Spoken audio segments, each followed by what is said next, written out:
오늘도 주의 전을 찾으신 우리 모든 성도들 위해 하나님의 풍성하신 은혜가 함께 하시기를 간절히 기도합니다. 오늘 말씀을 전하기 전에 좀 부탁을 좀 드리겠습니다. 여기서 전해지는 말씀이 뒤로 가면서 이렇게 떨어져 내려갑니다. 떨어져 내려가다가 저 뒤에 있는 벽에 딱 부딪히면 그 다음부터는 말씀이 이렇게 밑으로 떨어집니다. 그 말씀은 무슨 말씀이냐면 저 뒤에 지금 벽 밑에 뒤에 앉아 계신 분들은 엄청 손해를 많이 보실 것입니다.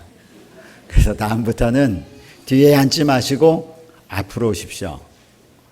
뒤에 계시면 앞에 보이는 게 굉장히 많습니다. 사람이 움직이는 것도 보이고 앞 사람이 휴대폰 꺼내는 것도 보이고, 그래서 자꾸 말씀에 집중하기 어려우시니까 나는 주의 전에서 오늘 말씀에 깊이 집중하고 싶다 하시는 분들은 앞쪽으로 오십시오. 예수님 옆자리는 항상 제자들이 탐내는 자리였었습니다. 그것은 천국은 침노하는 자가 얻는다라고 하는 말씀이시죠. 그래서 우리 가능하시면 다음부터는 예배 시작 전에 앞쪽으로 오셔서 앞에 자리를 하시면 훨씬 더 좋겠다는 생각이 듭니다. 그리고 우리 제가 보기에 왼편에 있는 우리 젊은 엄마 아빠들에게 당부를 드립니다. 우리 어린아이들이 차분히 앉아서 예배 드릴 수 있도록 잘 지도해 주심에 감사드립니다. 앞으로는 초등학생이 되면 아이들에게 설교 노트를 꼭 하나씩 준비해 주십시오. 그리고 학년에 맞게 자기들이 노트를 기록할 수 있는 습관을 들여주시면 우리 하나님께서 더 크게 우리 아이들을 잘 양육하리라고 생각을 합니다. 아마 이미 제가 알고 있기로는 벌써 노트를 준비해서 하고 있는 어린이들이 있는 것으로 알고 있습니다. 어디 한번 목사님 나 노트 준비했어요. 손 들어보세요. 역시 참 좋아요. 우리 남은 자녀들도 그렇게 할 수 있도록 지도해 주시기 바랍니다.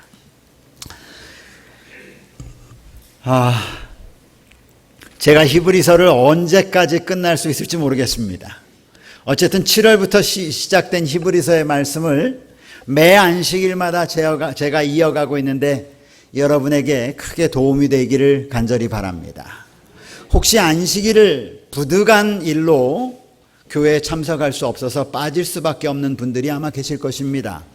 그분들은 반드시 교회는 참석하지 못해도 유튜브에 올라가 있는, 그리고 저희 밴드에 올라가 있는 그 제 안식일 설교를 꼭 주중에 꼭 한번 들으시기를 간절히 바랍니다.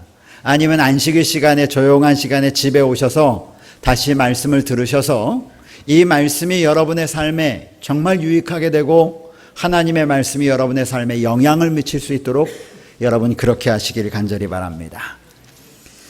지난 시간까지 제가 말씀드렸던 히브리서 12장에 있는 말씀, 오늘은 14절부터 제가 말씀을 드리는데 그 1절부터 13절까지 있는 말씀을 잠깐 동안 제가 여러분과 함께 좀 살펴보기를 간절히 바랍니다. 사도 바울은 우리를 수많은 관중들이 바라보고 있는 경기장으로 이끌어갑니다. 그리고 그 경기장에 선수로 서 있는 우리를 수많은 관중들이 우리를 바라보고 있다고 12장 1절에 그렇게 기록해 놓았습니다. 이 히브리 12장 1절에 나와 있는 이 관중들은 히브리서 11장에 나와 있는 믿음을 따라 살다가 죽었던 사람들이고, 여기에 나와 있는 관중들은 죄 짓지 아니한 우주에 살고 있는 수많은 거민들이 오늘 우리를 바라보고 있다고 이렇게 말하고 있습니다. 그래서 오늘 우리가 달려가는, 하늘을 향하여 달려가는 우리의 레이싱을 그 많은 우주의 거민들과 믿음의 노독들이 지켜보고 있다고 성경은 기록하고 있습니다.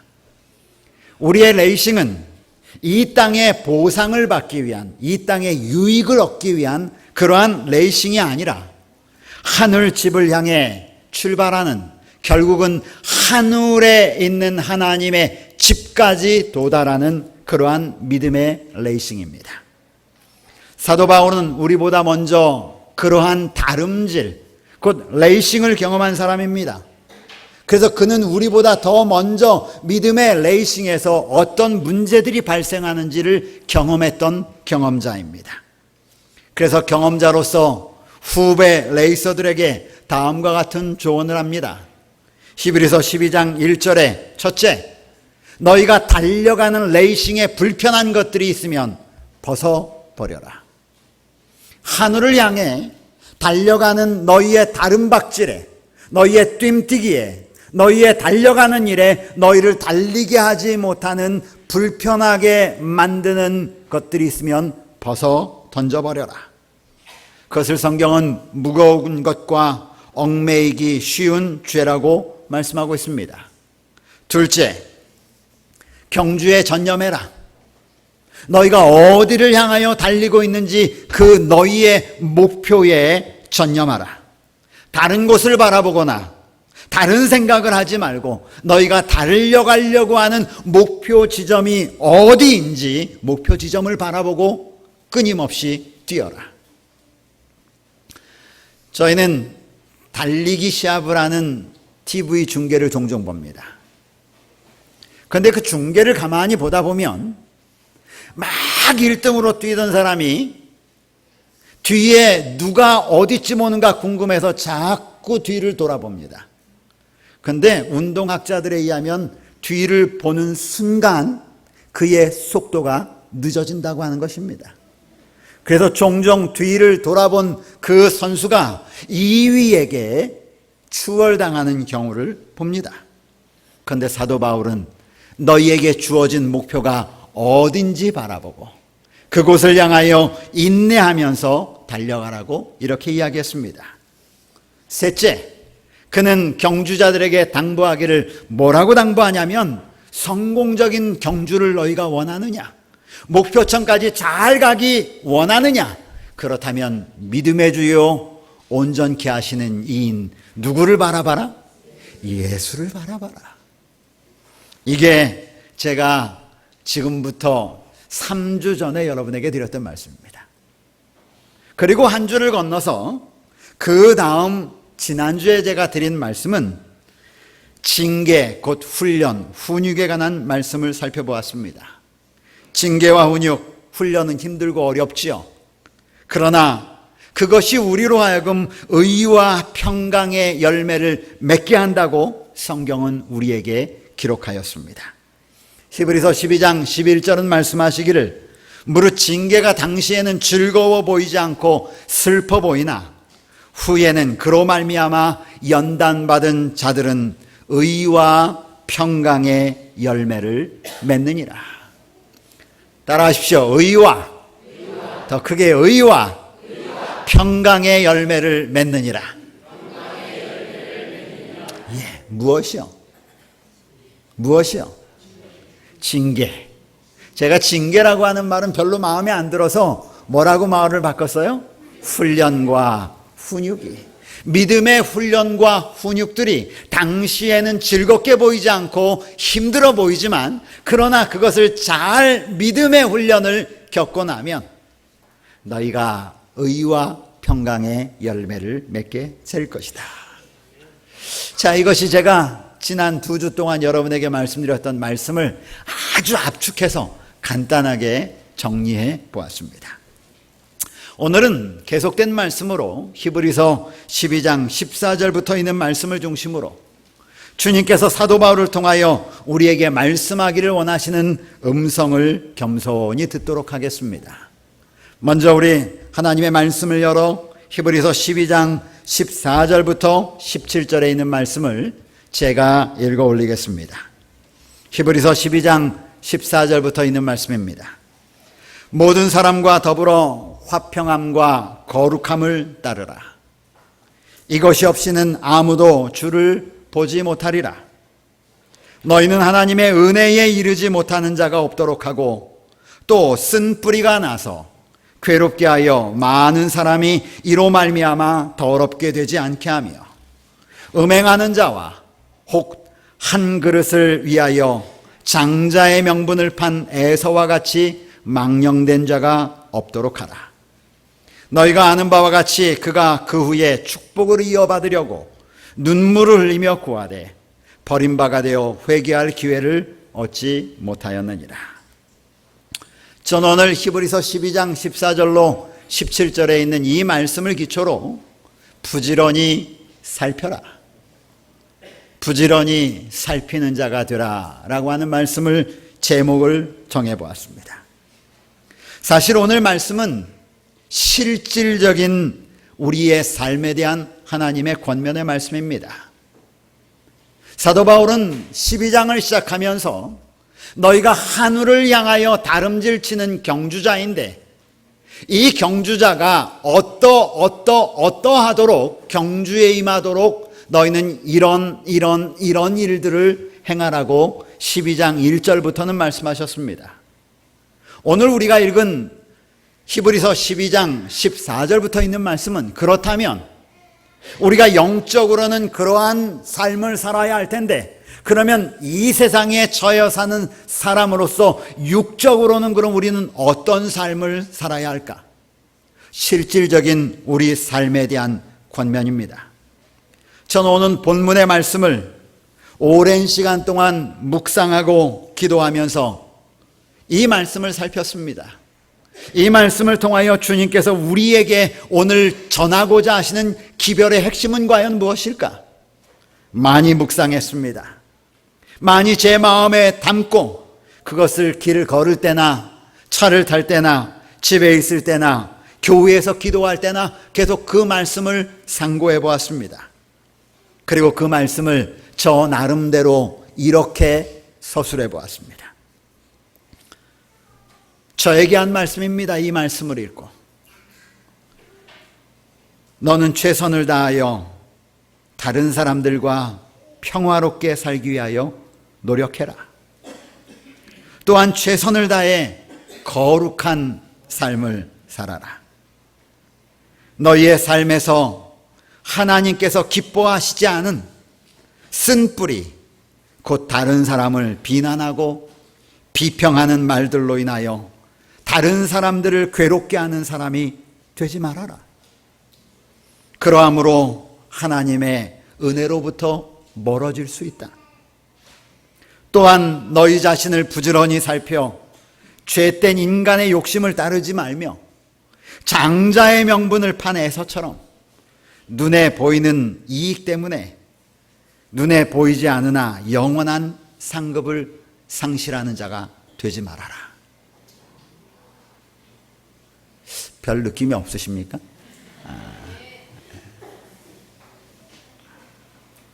다시 정리하면 오늘 주님께서는 사도 바울을 통하여 히브리인들에게 보내는 말씀을 2016년 10월 1일 안식일에 모인 여러분들에게 이 말씀이 히브리인들에게 전하여진 기별이다라고 그 말씀을 그냥 헬라어로 파징하듯이 풀어헤치듯이 하는 것은 아무 의미 없습니다. 이것이 오늘 우리에게 들려졌기 때문에 오늘 우리에게 말씀하시는 것이 무엇인지를 깨닫는 것이 주님의 뜻입니다. 이 말씀을 다시 제가 쉽게 정리하면 바로 이런 요소입니다. 첫째, 모든 사람과 화평함으로 살도록 노력하라. 따라 하십시오. 모든 사람과. 안 하시는 분들이 15분이 계시네요. 모든 사람과 화평함으로 살도록 노력하라. 이게 첫 번째입니다. 둘째, 거룩한 삶을 살아라. 이건 안 따라 하셔도 돼요. 거룩한 삶을 살아라. 안 따라 하셔도 된다니까요. 셋째, 하나님의 은혜 안에 머물러 있어라. 굉장히 중요한 말입니다. 하나님의 은혜 안에 머물러 있어라. 넷째, 다른 사람들을 힘들게 하고 더럽게 만드는 쓴뿌리가 자라지 못하게 하라. 다섯째, 영원한 것을 바라볼 수 있는 그런 삶을 살아라. 하나님께서는 2000여 년 전에 사도 바울을 통해 기록된 히브리서의 말씀을 통해 오늘 우리에게 말씀하십니다. 히브리인들에게 말하는 것이 아니라 오늘 이 말씀을 듣고 있는 오늘 이 자리에 있는 교문이교회 성도들에게 지금 말씀하시는 것입니다. 저는 이 시간 저에게 말씀하신 하나님의 음성을 여러분과 함께 나누기를 원합니다. 5가지를 다 다루지 않습니다. 이 가운데 3가지를 제가 시간이 되는 데까지만 다루겠습니다. 첫째, 모든 사람과 더불어 화평하기 위해 최선을 다하라. 오늘 하늘로 여행하는, 하늘을 향하여 나아가는 경주자가 되기 위하여, 하나님의 거룩한 도성, 하나님의 나라를 향하여, 도성을 향하여 나아가는 하나님의 백성이 되기 위하여 사도 바울은 그의 믿음의 형제들에게 말하기를, 가능하다면, 너희가 할 수 있다면 모든 사람으로 더불어 화평한 사람이 되기 위하여 최선을 다하라고 성경은 우리에게 말씀하십니다. 어떻게 하는 것이 화평하게 사는 것입니까? 화평하다라는 말의 반대말은 여러분 뭐라고 생각하십니까? 불평이라고 생각하세요? 제가 국어사전을 한번 좀 찾아봤습니다. 화평하다 그랬더니 여러 사람이나 나라가 충돌이나 다툼이 없이 평화롭다. 이게 화평하다. 사람의 마음이나 얼굴이 근심이 없고 평온하다. 이게 화평하다랍니다. 여러분 화평한 얼굴 표정 한 번씩 좀 줘보세요. 그렇다면 오늘 말씀은 다른 말이 아니라 모든 사람과 갈등이나 충돌이 없도록 최선을 다하라는 말씀입니다. 갈등이나 충돌이 없도록. 이렇게 사는 것이 과연 가능할까? 갈등이나 충돌이 없는 삶, 그런 삶이 있으면 얼마나 좋겠습니까? 하나님의 형상을 따르기를 원하는 이 하나님의 백성들이 모인 교회에도 갈등과 때때로는 충돌이 있습니다. 그런데 이 세상에, 우리가 살고 있는 이 세상의 삶을 성경은 뭐라고 말했냐면 이렇게 얘기했습니다. 로마서 1장 29절에 이 세상의 삶에 대하여 묘사하기를, 모든 불의, 추악, 탐욕, 악의가 가득한 자요, 시기, 살인, 분쟁, 사기, 악의가 가득한 곳이 바로 이 세상이라고 성경은 기록했습니다. 그렇다면 어찌 보면 화평이라는 말과 이 세상은 어울릴래야 어울릴 수 없는 그런 단어처럼 보입니다. 그런데 오늘 하나님의 말씀은, 오늘 여러분과 저에게 말씀하시기를, 하늘로 여행하고 있는, 하늘을 향해 달려가고 있는 오늘 우리를 향하여 말씀하시기를, 모든 사람들과 화평하라고 말합니다. 저는 이 말씀을 깊이 묵상해 보았습니다.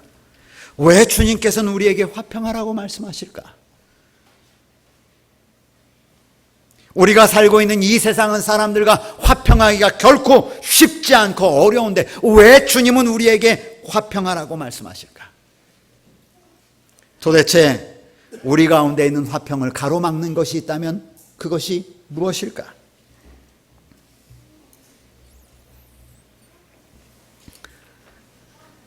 화평이라는 말을 대신할 수 있는 말이 있다면 여러분 뭐라고 생각하십니까?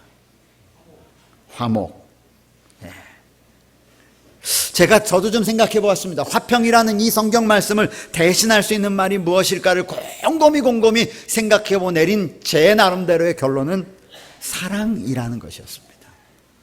그래서 제가 히브리서 12장 14절을 좀 바꿔 읽어봤습니다. 모든 사람과 더불어 사랑과 거룩함을 따르라. 어울립니까? 네, 꽤 어울리는 것 같습니다. 그렇다면 화평을 가로막는 것이 무엇인가를 생각해 보았더니 그것 역시 사랑이라는 것을 알게 되었습니다. 이게 무슨 말입니까? 잘 들으십시오. 화평이라는 말을 대신할 수 있는 말도 사랑이고, 화평이라는 말의 반대말도 사랑이라는 사실을 제가 깨달았어요. 그것은 사랑이라는 단어가 문제가 아니고, 이 사랑이라는 말이 누구에 의하여 움직이느냐에 따라서 하나는 화평이라는 결과가 나오고, 하나는 불화와 다툼이라는 결과가 나온다는 사실을 알게 되었습니다. 하나님의 사랑이 우리를 주관하면, 하나님의 사랑이 우리를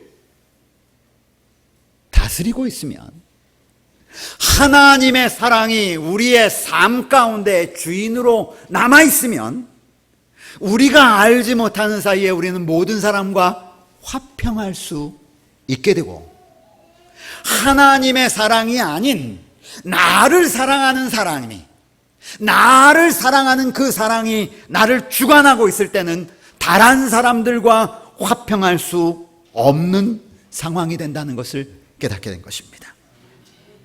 산상보훈 27쪽에는 이렇게 말합니다. 누구든지 그리스도의 사랑을 받기 위하여 마음을 여는 사람은 이 하늘의 화평의 참여자가 된다. 그 다음에요, 이 외에는 평화의 기반이 달리 없다. 뭐라고 얘기합니까? 다시요, 그리스도의 사랑을 받기 위하여 마음을 여는 사람은 하늘의 화평의 참여자가 된다. 이것 외에는 평화의 기반이 없다. 그러면 다시 말로 하면 사도 바울이 너희는 모든 사람과 화평한 자가 되라라고 하는 말은 바꾸어 말하면 너희는 너희 삶 속에 그리스도의 사랑을 받기 위하여 마음을 연 자가 되라. 그래야만 너희가 사람들과 화평할 수 있는 사람이 될 수 있다라고 하는 말입니다. 산상보훈 28쪽은 우리에게 이렇게 말합니다. 평화의 정신은 그들이 하늘과 연결되어 있다는 증거이다. 따라해 보십시오. 평화의 정신은 그들이 하늘과 연결되어 있다는 증거이다. 왜 사도 바울이 하나님의 백성들에게 너희는 사람들과 화평하라고 말합니까? 다른 말로 바꾸어 말하면 너희가 하늘과 연결되어 있다면 너희의 삶의 모습 가운데 화평한 삶을 살게 될 것이라고 말하는 것입니다. 요한일서 4장 7절은 이렇게 말합니다. 사랑하는 자들아, 우리가 서로 사랑하자. 사랑은 하나님께 속하였다고 하는 증거다. 무엇이라고요? 사랑은 하나님께 속하였다고 하는 증거라고요. 사도 바울 오늘 우리에게 말하길 너희가 하늘을 향하여 나아가는 여정길에 있는 하나님의 백성이라면 너희가 사람들과 화평한 자가 되어라. 그런데 이 화평은 너희가 만들어낼 수 있는 화평이 아니라는 것이에요. 만약에 우리를 사랑하는 마음이 우리 가운데 있다면 우리가 만들어내는 것은 다툼과 쟁투일 것입니다. 미워함일 것이에요. 여러분, 사람이 자기를 사랑하면요, 자기를 보호하게 되어 있어요. 사람은 다 자기를 보호하려고 합니다. 그래서 자기도 모르는 사이에 누군가 자기를 딱 공격하면요, 여러분, 우리 몸에 있는 적혈구, 백혈구가 병균이 들어오면 어떻게 합니까? 얼른 가서 그 병균을 감아 싸지 않습니까? 그렇죠? 전달되지 못하도록 감아 딱 싸놓고 그 병균을 말라 죽여버립니다. 이게 우리 몸의 반응이에요. 똑같습니다. 우리가 우리 자신을 사랑하는 만큼 누가 남이 나에게 어떤 다툼이나 어떤 말이 딱 들어오는 순간 우리는 뭐 하게 되어 있어요? 반응하게 되어 있습니다. 그게 뭐냐면 화평과 반대된 다툼이에요. 그런데 이것을 극복할 수 있는 유일한 길이 뭐라고요? 너희가 그리스도의 정신을, 그리스도의 사랑을 받기 위하여 마음을 여는 사람은, 다른 것 아니에요. 마음을 여는 사람은. 그래서 오늘 사도 바울이 하나님의 말씀을 듣고 있는 하나님의 백성들의 정말 하고 싶은 말은 너희 하나님의 사랑을 받는 자가 되어라. 하늘로 여행하는 백성이 되기를 원한다면 너희 하나님의 사랑을 흠뻑 받는 자가 되어라. 이렇게 말하는 것입니다. 하나님의 사랑은 공부를 통해서 받는 것이 절대로 아니에요. 하나님의 사랑은 여기서 말하는 강순기 목사의 설교를 통해서 여러분이 받는 것이 아닙니다. 하나님의 사랑은 맛보아 아는 것이에요. 맛보려면 어떻게 해야 돼요? 찍어서 먹어야 합니다. 여러분이 하나님의 말씀을, 여러분이 하나님의 음성을 들어야 하고, 여러분이 못 박히신 예수 그리스도의 손을 만져야 하고, 여러분의 눈이 여전히 변함없이 여러분을 지키시는 하나님을 볼 수 있어야 합니다. 그런데 이렇게 사도 바울이 말한 것을 우리가 알겠는데, 하나님의 사랑이 우리 가운데 들어오면 우리가 사람들과 화평할 수 있다고 하는 사실을 알았는데, 그런데 목사님, 때때로 화평할 수가 없는 때도 있잖아요. 어떤 때입니까? 어떤 때 화평할 수 없습니까? 사도 바울도 그런 경우가 있었어요. 여러분, 사도 바울이 싸움꾼입니까? 싸움꾼 맞죠? 얼마나 잘 싸웠습니까? 그렇죠? 이론에는 박사입니까? 박사예요. 그래서 그는 아테네에 가서, 그래? 논리로 한번 해볼까? 나 당할 수 있으면 한번 나와봐 하고 산 사람이 사도 바울이에요. 사도 바울이 늘 화평하지만 않았습니다. 그의 싸움의 모습을 이렇게 뒤돌아보면 여러분, 상처들이 얼마나 많은지 몰라요. 무슨 상처? 싸움의 상처. 그는 결코 화평한 자가 아니었었어요. 근데 왜 화평하라고 했을까?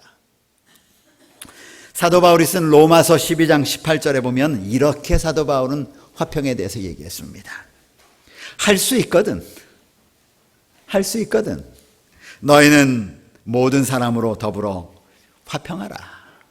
그래서 이 로마서에는, 사도 바울이 로마서를 쓰면서는 이 히브리서에서는 모든 사람과 최선을 다해서 화평하라 이렇게 얘기했는데, 이 로마서를 쓸 때는 할 수 있거든. 영어로는 if it is possible. 너희가 할만하거든. 가능한 한. 이런 이야기를 합니다. 그런데 왜 사도 바울이 로마 교인들에게 쓰면서는 할 수 있거든 말을 기록했을까요? 이 이야기에 대하여 본교의 성경 주석은 이렇게 말하고 있습니다. 그리스도인은 그리스도인으로서 평화를 유지할 수 있는 것이라면 무엇이든지 다 해야 한다. 그러나, 그 다음에 그러나가 중요해요. 원칙에 충실할 때 어쩔 수 없이 다른 사람의 적대감을 유발시킬 수도 있다. 하나님의 원칙과 부딪혔을 때 우리는 다른 사람과 적대감을 유발시킬 수 있다. 그러므로 바울은 할 수 있거든이라는 조건을 덧붙인다. 바울의 생애의 기록은 거의 계속적인 투쟁의 기록인데, 이는 평화를 유지하는 것이 항상 가능한 일이 아님을 보여준다. 사단이 임금인 이 세상에서 그리스도의 군병들은 모든 것이 평화로우리라고 기대해서는 안 된다. 그렇지만, 그 다음 잘 들으십시오. 그렇지만 그리스도인은 평화가 깨질 때마다 자신의 잘못이 아닌지 늘 확인해야 한다. 사도 바울이 이 화평이라고 하는 말씀을 끌어들이면서 그는 오늘 하늘로 여행하는 성도들에게 실질적인 삶에 있어서 첫 번째로 우리에게 말씀하시기를, 너희는 모든 사람으로 더불어 화평하라. 오늘 우리에게 이렇게 권면합니다. 그런데 그 화평은 우리의 본질, 우리의 원래 모습을 가지고는 이룰 수 없는 일입니다. 결코 이룰 수 없습니다. 이 세상의 삶의 원칙대로 그냥 우리를 내버려 둔다면 그 사도 바울이 말했던 화평은 이룰 수 없습니다. 그러면서 오늘 사도 바울은 우리에게 화평을 이루시는 한 분을 소개하십니다. 그분이 그리스도이신 예수입니다. 사도 바울은 히브리서 12장에 거듭 예수를 깊이 생각하라, 예수를 바라보라, 예수를 생각하라, 믿음의 주여 온전케 하신 예수를 바라보라, 예수리라고 말합니다.